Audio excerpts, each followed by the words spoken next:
Okay, for the last video of this series, I would like to cover the last few slides of Chapter 2. Some of it will be review, as it's kind of difficult to cover things without covering others, like just kind of skip over things, if that makes sense. So I'm going to go through the Chapter 2 PowerPoint slides where we cover the invoice total form. So I'm going to build that form here from scratch before we get to the first assignment.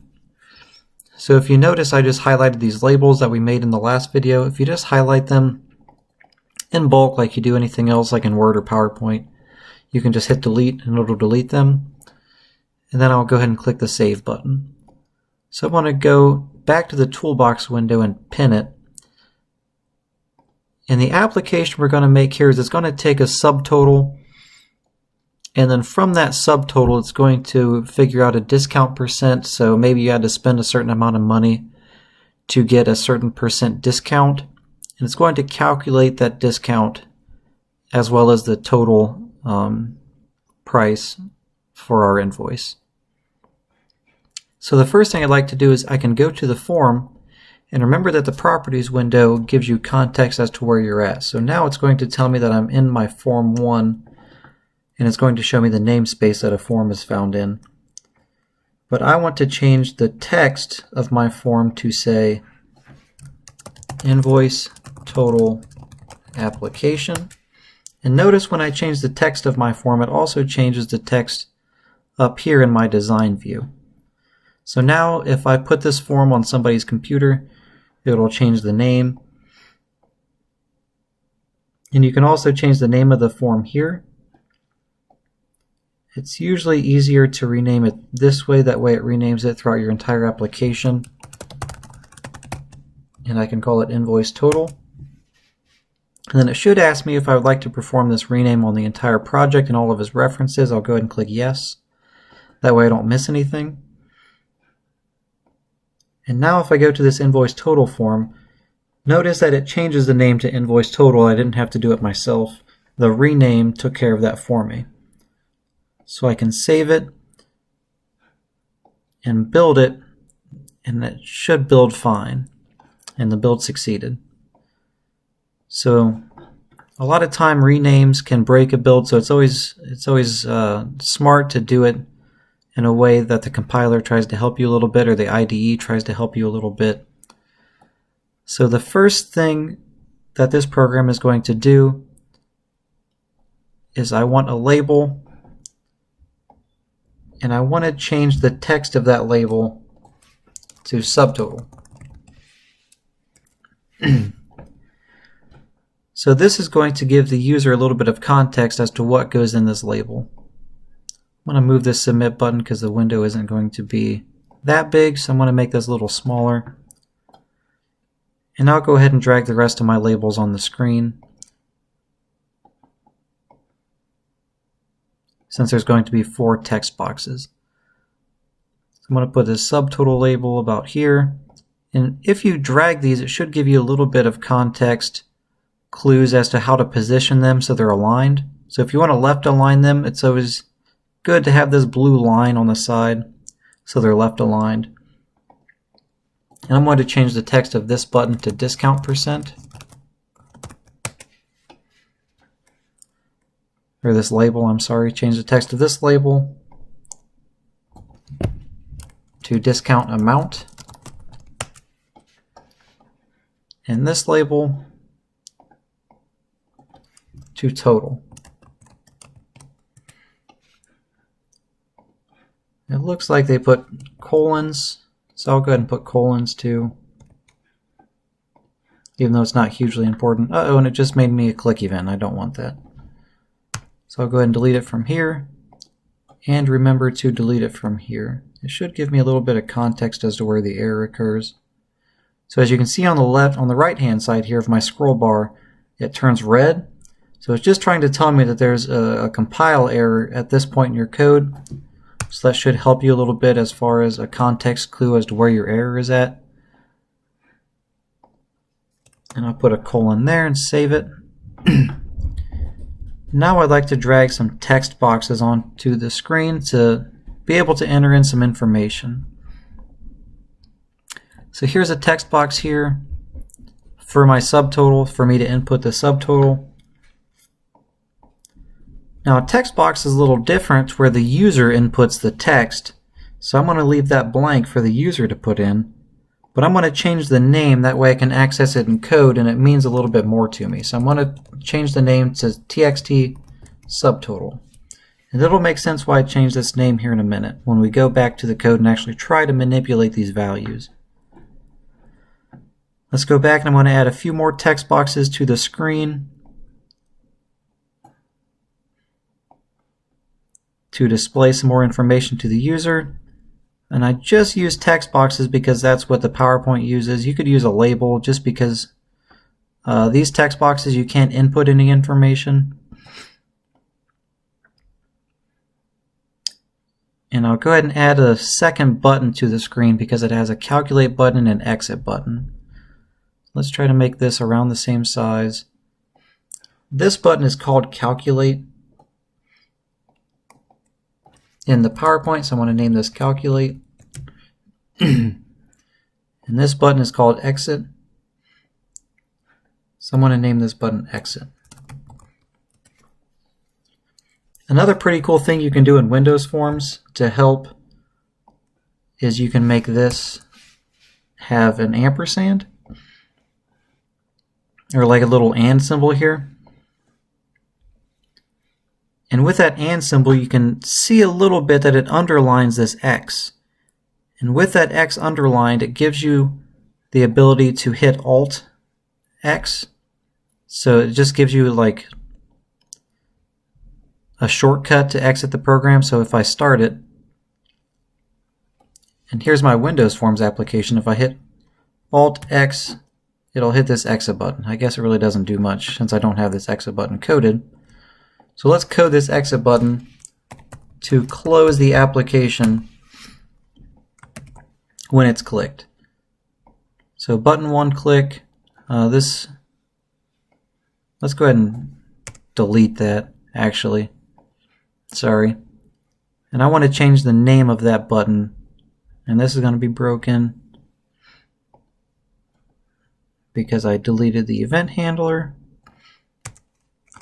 So let's go ahead and fix our code. Okay, and now this shows up again. So let's change the name of this button to btn exit in the properties window, and I'll click save. So now when I double click it, the event handler should be named appropriately to btn exit click instead of button one click. And then from there, I want to tell the program to close. So I'll save my application, I'll come back and hit start. So now once I hit start, I can hit Alt X instead of the X window here at the top for the button to exit the application. So notice my cursor's up here, I hit Alt X and my application exits. So you can also do that with the calculate button. I can also put the little and symbol before the C, and it'll do the same thing and underline my C for calculate. It just helps the user out a little bit to give them some other options to use the keyboard instead of the mouse. So now I want to be able to grab this subtotal and I want to be able to do something with it to calculate the discount percent, discount amount, and total. So the first thing I want to do is grab this amount.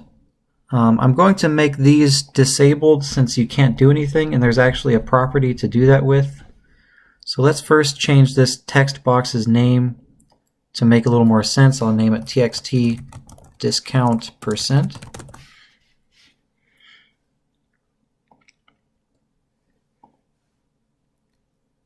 And then I'm going to set its enabled property to false.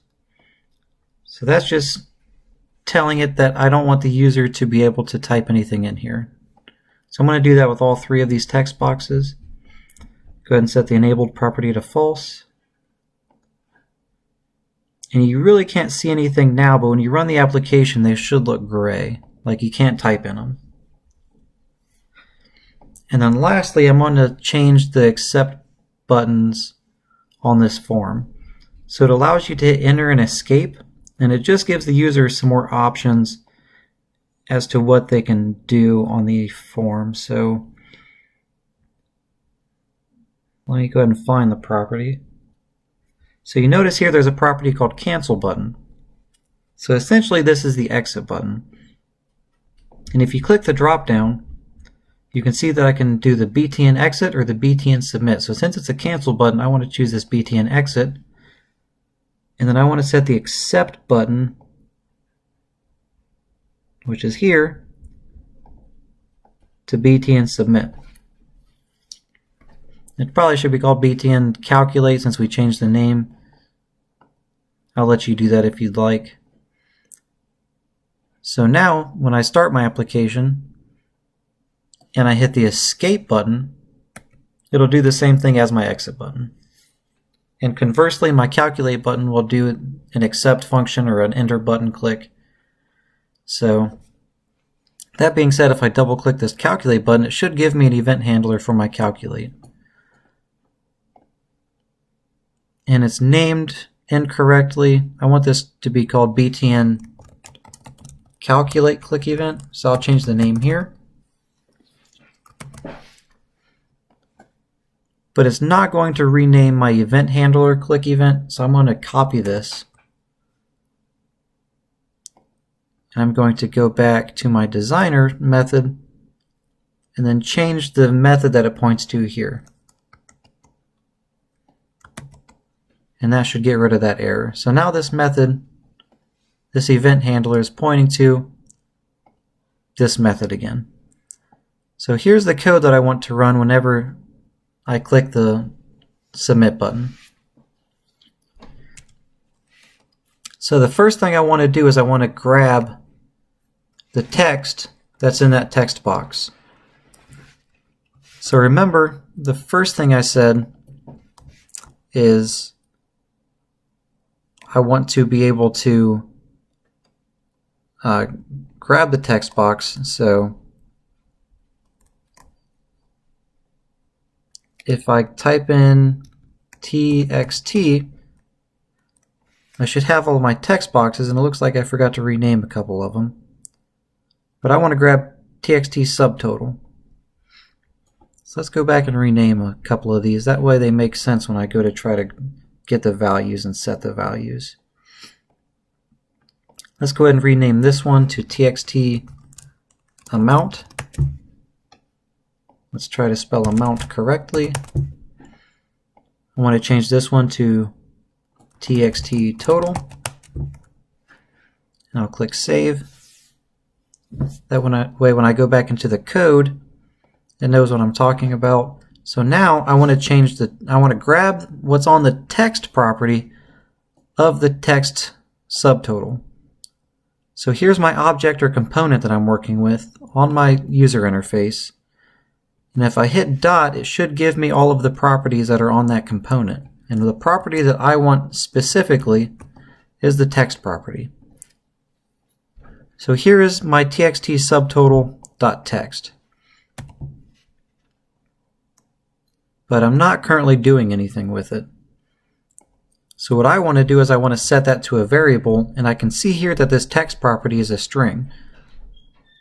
So from there I can say string subtotal equals txt subtotal.text. So from there I can set a breakpoint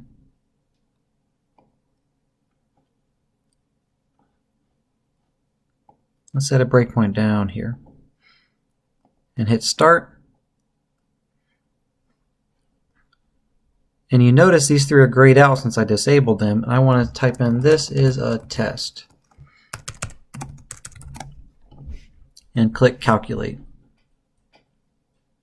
So now my program stops here because I set a breakpoint, and I can see in this string that the value is this is a test, which is what I typed into it. So I'm successfully getting the property or what is in this text field.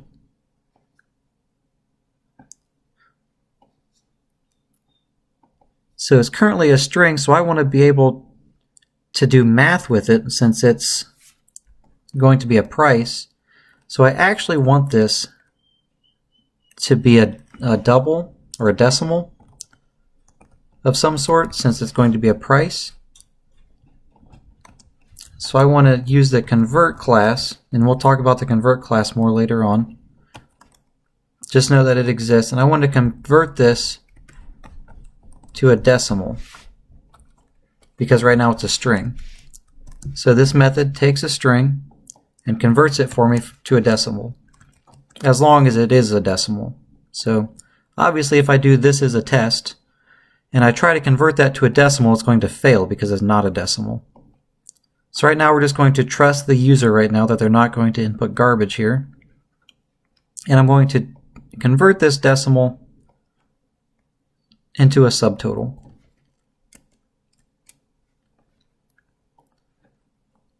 And then from there, if you look in the PowerPoint, I believe the PowerPoint has some code that tells us what each discount percent is.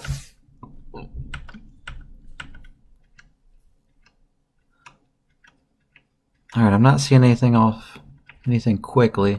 So let's go ahead and make some discount percents up off the top of my head here.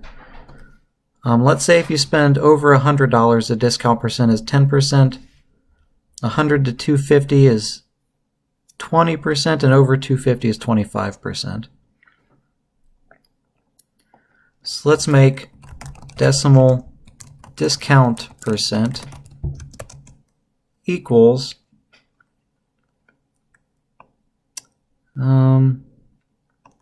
let's make it a 0 for now.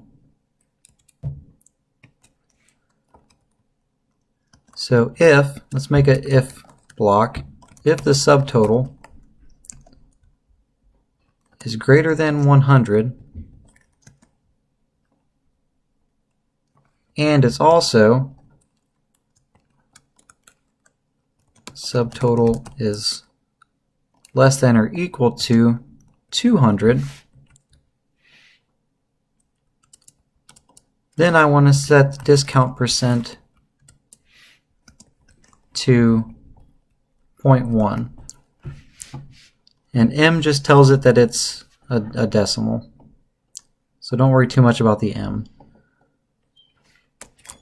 Else, if my subtotal is greater than 200 and my subtotal is less than or equal to 250, then I want my discount percent to be equal to 20%. Else, if my discount percent, or if my subtotal is greater than 250, I want my discount percent set equal to 25%.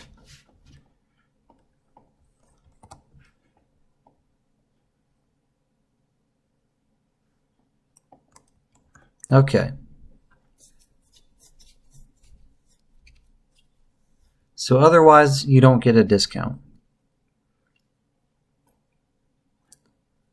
So now we have our subtotal as a decimal and our discount amount, percent. So let's go ahead and calculate our discount amount.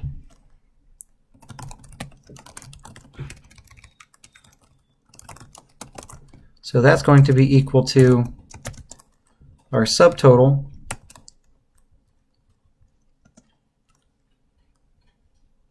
multiplied by our discount percent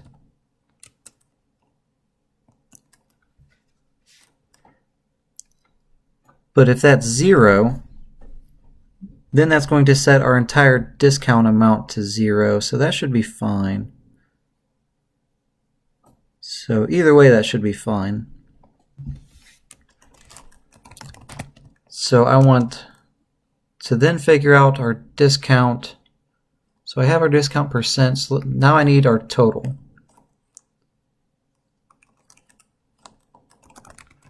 So that should equal our subtotal minus our discount amount.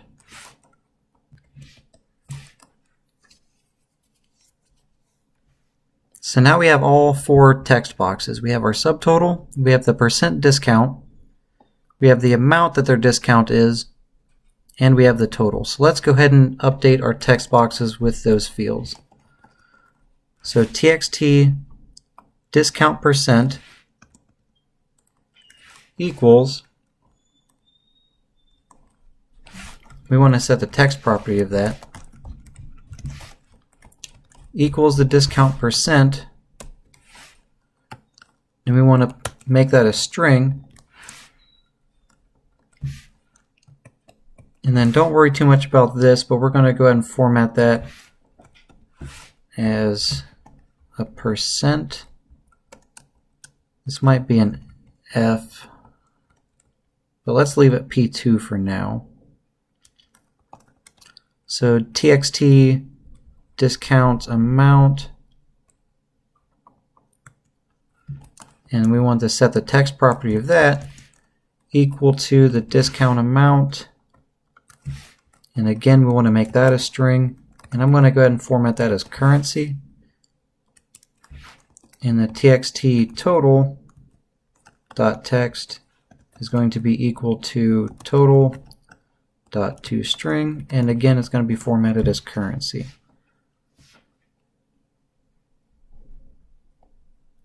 So let's go ahead and run our program and see if everything I did works. So let's say I spent $150. So I think the discount amount should be 10%. So let's see if this works or if I mess something up here. Okay, there we go. So our discount amount is 10%. So 10% times the $150 I spent is $15. So we have a $15 discount, and our total is $135.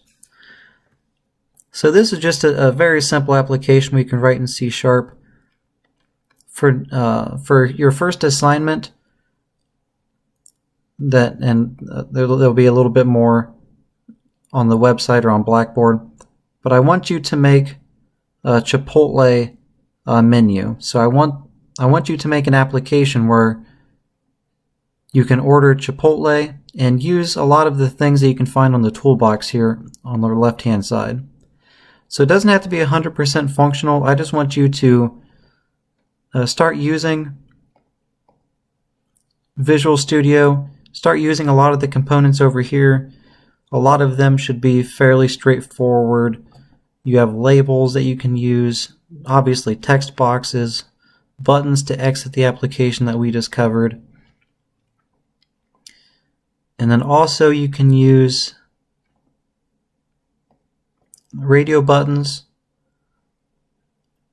They don't have to be functional. You can just have radio buttons with names on them, like for rice and stuff like that. And you can also have check boxes. Again, they don't have to be functional. You can just make the UI with them.